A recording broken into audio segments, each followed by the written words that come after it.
All right. Hey, we're in, man. How you doing? I'm doing well. How are you? I am awesome. So, big day today. Going to start talking about something that, I don't know. Do you celebrate St. Patrick's Day in the Marquez household? We do not.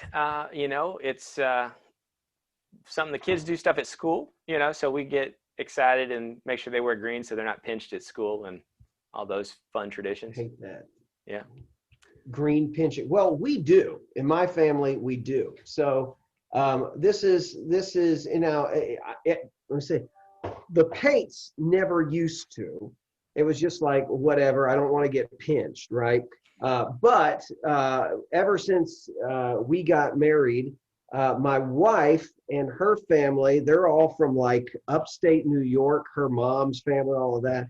And for some reason, and I guess because there's a heavy Catholic, population there, they grew up. St. Patrick's Day was huge. So, when we got married, Diana starts making the corned beef and cabbage, and like that's been a staple every single St. Patrick's Day. So when we're making this video, it's actually the day after St. Patrick's Day.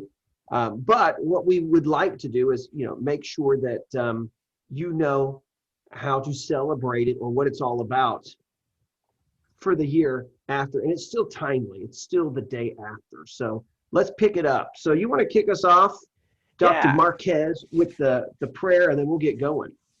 All right. Let's pray the Lord's Prayer. Our Father, who art in heaven, hallowed be thy name. Thy kingdom come, thy will be done on earth as it is in heaven. Give us this day our daily bread, and forgive us our trespasses as we forgive those who trespass against us. And lead us not into temptation, but deliver us from evil. For thine is the kingdom and the power and the glory forever and ever. Amen. Amen. So, what I find fascinating about St. Patrick's Day is we often celebrate this and never actually tell the story of who St. Patrick was, right? Like, how many times have you ever heard about St. Patrick in context of the holiday? Very rarely.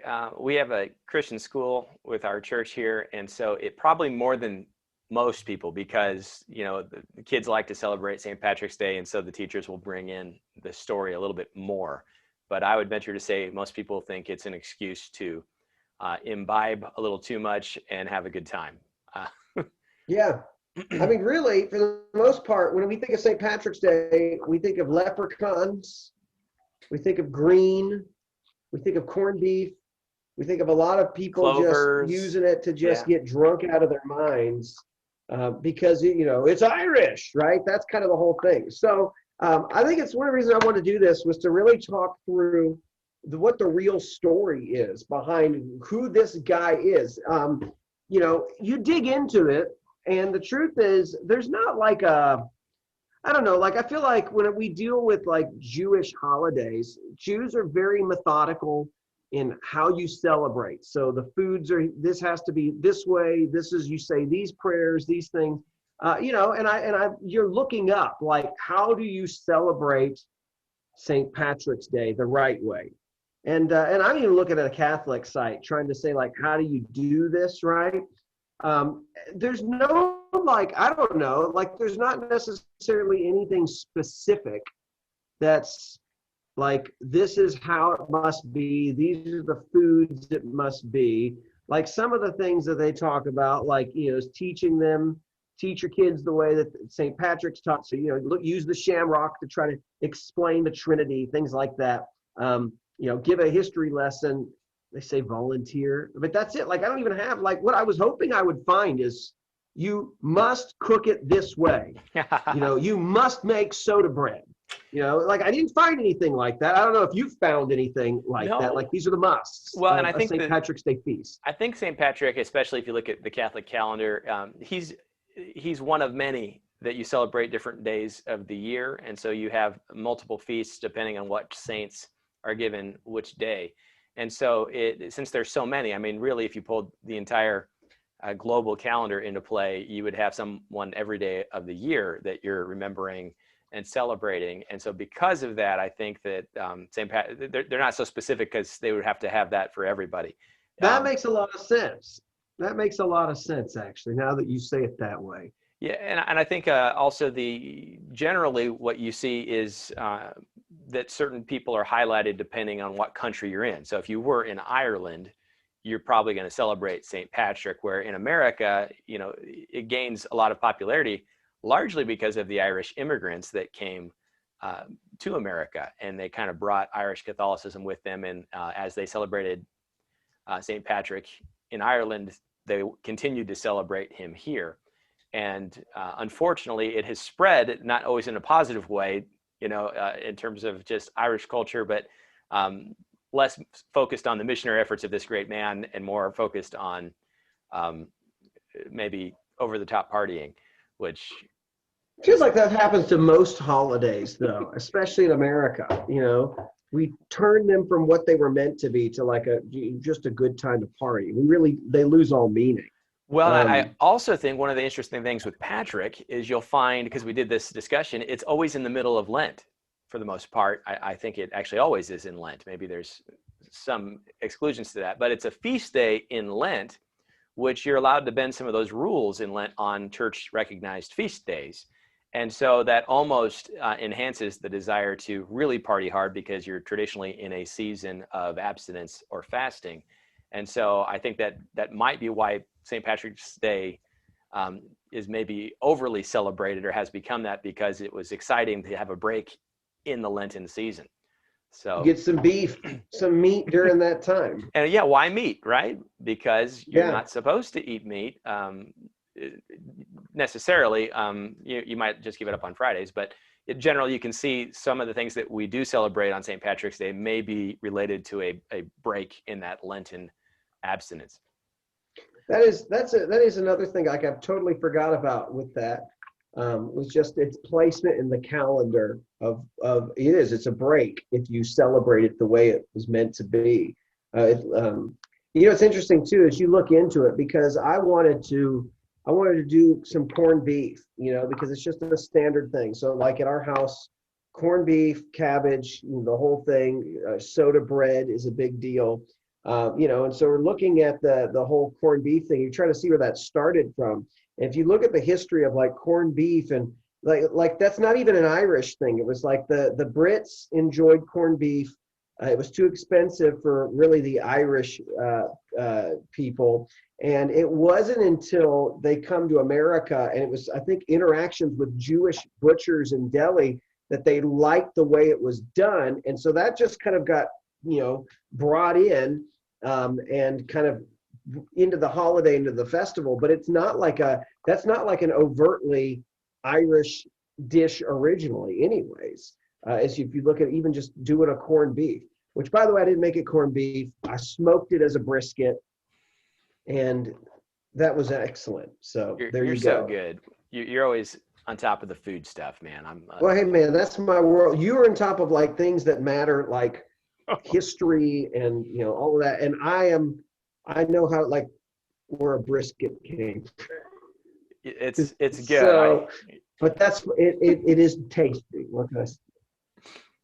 That's awesome. It's a good look for you. We're there. So start talking. All right. Well, so I think we were talking, I was going to segue in. Basically, you said the Britons were the ones using corned beef. And I think that that's appropriate because St. Patrick, where did he come from, Dr. Pate? Came from England, man. Well, Britain, right? So that's the important piece. So can I say this, though? I used to think that this holiday really was pointless for me as a Protestant. That's just ignorance, really, of what it is. But let me tell you two things that I think have kind of changed that for me. Is not only do I like it because it's just another time to celebrate with the family and to talk, but it's the story, right? It's the story of who he was. And so, yeah, you bring that and you teed it up, right? Of who is he? And there's two books that I've looked at just for fun that we've had and, that I would recommend if you want some reading. So first off, this is a great one, 131 Christians Everyone Should Know. It's kind of a standard. They had a little snippet in there. It's fun if you want to teach your family, who some of these Christians were. It's a great one. But if you talk about like missions movements too, this is a classic, right? So from Jerusalem to Irian Jaya. And so that's a classic one. So there's stuff on Patrick that you see is born 389. And in his teens, they lived on a kind of a West Coast town in England. And what had happened was, though, a group of Irish plunderers came in, and they were young guys too that came, and they carried off a bunch of the young boys there and turned them into slaves and sold them throughout Ireland, right? So then Patrick, as a teenage boy, who his parents were Christian, there's a heritage there, but he was not really a believer. He spends the next 6 years in slavery in Ireland on a pig farm, and really just a nominal Christian at the time. But in his slavery, begins to like have a lot of conversations with God about what's going on. He ends up getting saved while he's this slave on a pig farm, right? And then at some point, what does he do? But he runs away, he flees, he gets on a ship, makes it to Europe, and then finds his way back into England and is restored with his family. Now, that's not how the story ends. This is where it gets really interesting. Is as he's with his family, he has what he described as something like a Macedonian call back to Ireland, back to become a missionary to Ireland. And so he had studied to become a deacon and to go. Which, by the way, clarify, do you know, like when you're getting into Catholic terminology, use of deacon or how they would have understood the office of deacon versus a Baptist way? Do you know what the difference would be?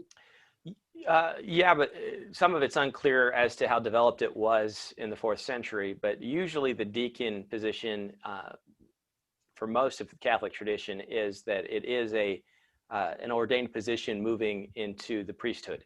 Okay. And so you have lower classes, even, those that the lectors, those that read, those that even have the keys to the church. There's a whole line that Trent lays out that there's these other offices, but deacons are ordained, and that allows them to hold the instruments related to the Lord's Supper, which nobody else at that time was able to do. So if you became a deacon, it was likely you were on track to become a priest. Got it.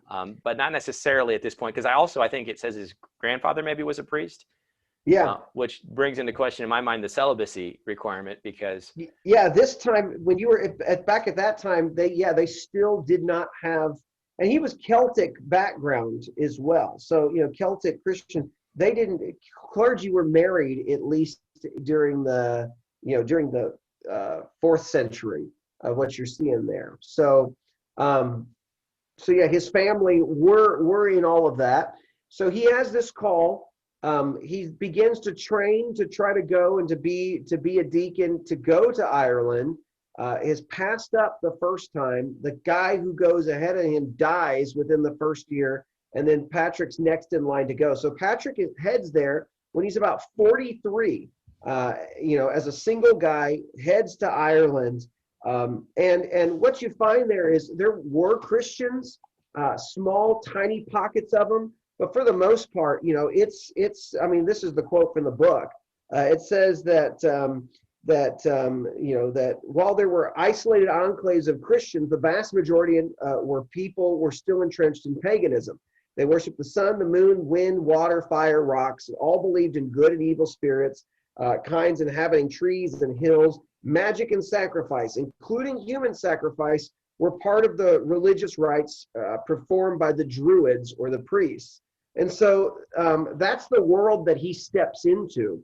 And a lot of they talk about too is the terminology that they use is like power encounters, where he would test and like put these Druid guys to the test of who's more powerful, the magic of the pagans or the God of the Bible, right? And so a lot of that stuff was happening. He was really good at how to meet and know the right people, because remember, he spent 6 years essentially in Ireland in slavery, knowing these kind of people. These were his people that he wanted to go back to, but ended up gaining a lot of influence, especially with one of the kings there, and is able to. And then the king's brother gets saved and begins to plant a church, and then from there uses that to kind of go throughout all of Ireland. And so you do see that, like, his efforts are really what spread Christianity through all of Ireland. And so that's what's really fascinating about that story, right? Is this is what he did, right? Is he made it a focus to go back to the people who had enslaved him, and to because his burden was for them. And Ireland's never been the same as a result. Now, look, Ireland's split now, and you've still got the Catholic versus Protestant fight there, but this is prior to all of that, right? Right. There's no such thing as that in the 400 AD time frame. So really a fascinating story. There's a lot of myth though, right? Yeah. And that's what you and I find is there's a lot of myth about him that you've got to separate. Like, that's the gist of the story. Everything else, you got to kind of filter out. Right. And some of that's plenty, that's the key. And I think what's cool is that he was such a hero, that for hundreds of years after his death, they kept extending his legend because the regard for somebody who would give all up for the sake of the gospel was just capturing the imagination of Christians everywhere. And, in the 4th century, Rome had extended the empire to Britain, but they never had gotten to Ireland. Ireland's waters are a little bit more treacherous, and so he is leaving the boundaries of the Roman Empire, going into a very dangerous place, but he's uniquely equipped through his slavery to know the language, which is a huge deal. He's able to go in there and speak and understand the customs. It reminded me a little bit of Elijah and the prophets of Baal. Let's just flat out test your gods versus my God, and having that confidence. And then working through the hierarchy. I think this is something that maybe as Baptists we're not always as keen on, but in a culture at that time, if you convert a king, the chances are Christianity's got a strong foothold now to be propagated to the entire kingdom. And so it is kind of a cool thing to see. And so, missionary strategies, how do we interact with the government? How do we have the freedom to get in with the gospel? And so, I think it's really cool to see this guy who did such a thing and died probably, with no holiday in his name, but over time it becomes a bigger and bigger deal. Yeah. So, well, that's the question too about his canonization of why did they canonize him? And I think that the speculation is he's canonized as a way to try to bring the Celtic church under the Catholic umbrella, right? That you got their guy that will take, and that's a whole nother story too, another time. And I'd love to get a buddy who is a church history guy to come in and talk about it, maybe even the differences between, of some of the flavor of Celtic Christianity, of what that was like and what was it all about, because it is distinct. And prior to when it kind of becomes and just kind of merges in, it becomes what you'll see today, which is you're either Catholic or Protestant. Which, by the way, and I don't know if we talked about this, when you do St. Patrick's Day, you either going to celebrate it wearing green or you're going to celebrate it wearing orange. Mm-hmm. And the Protestants wear orange. The Catholics, so we all, there are places they do that in America, but for the most part, we all go green. But orange is what we should be doing. I also learned that in prepping for this. So that is pretty cool. There you go. So we didn't wear orange. Orange isn't going to get me a free donut at the Krispy Kreme, though. Well, that's the sad thing. I wore green for the show. I thought you would wear orange, and but that's probably confusing. No. Wearing brown. Yeah. It's the merge of orange and green. There you go. Yeah.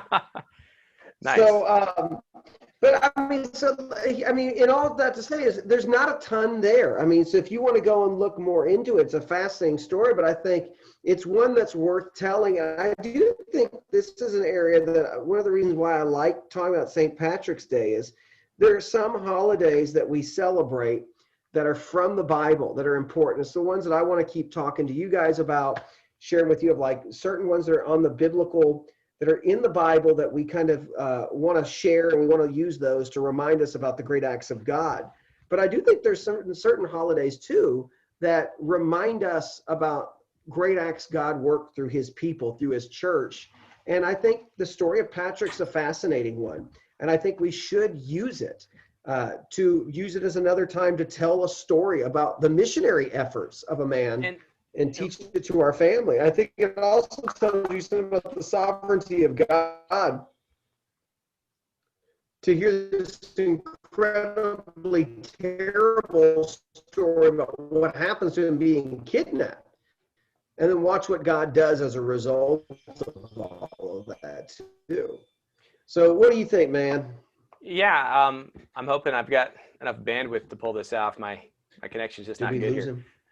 But I think we lost him. As you can, we're almost done, man. Bring it home. Can you hear me? Are we back?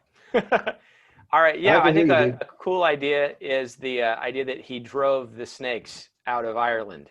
That's one of those myths. We basically believe today that there never were any snakes on Ireland.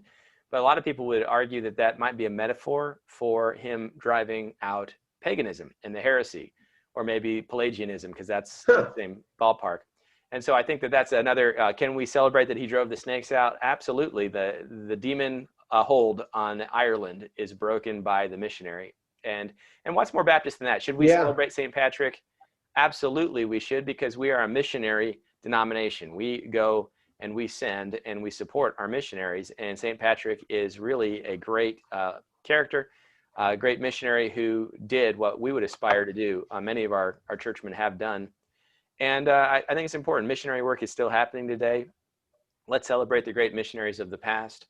And we're not going to end this with a prayer to St. Patrick, but I did have a prayer of St. Patrick that I thought would be fun. I still think we should close with our standard stuff, but I just wanted people may have heard this. This is called St. Patrick's breastplate. And whether it's really his or not, I'm not sure, but it says, Christ be with me, Christ within me, Christ behind me, Christ before me, Christ beside me, Christ to win me, Christ to comfort me and restore me, Christ beneath me, Christ above me, Christ in quiet, Christ in danger, Christ in hearts of all that love me, Christ in the mouth of a friend or stranger. And so, again, all about Christ, bringing him to the lost and going to his slave masters to bring them the gospel. I mean, it's just a fabulous story and worthy of celebration. Hey, man, good stuff. Way to finish that up. I hope this helps y'all. Next year, make the corned beef cabbage. Make it a good time. Share the story. Read the little biography and talk about the great missionary efforts of Patrick. All right. Until then, may the Lord bless you and protect you. May the Lord make his face shine on you and be gracious to you. May the Lord look with favor on you and give you peace. God bless you guys. Thanks for hanging out with us. And we'll talk to you later on. Take care. God bless.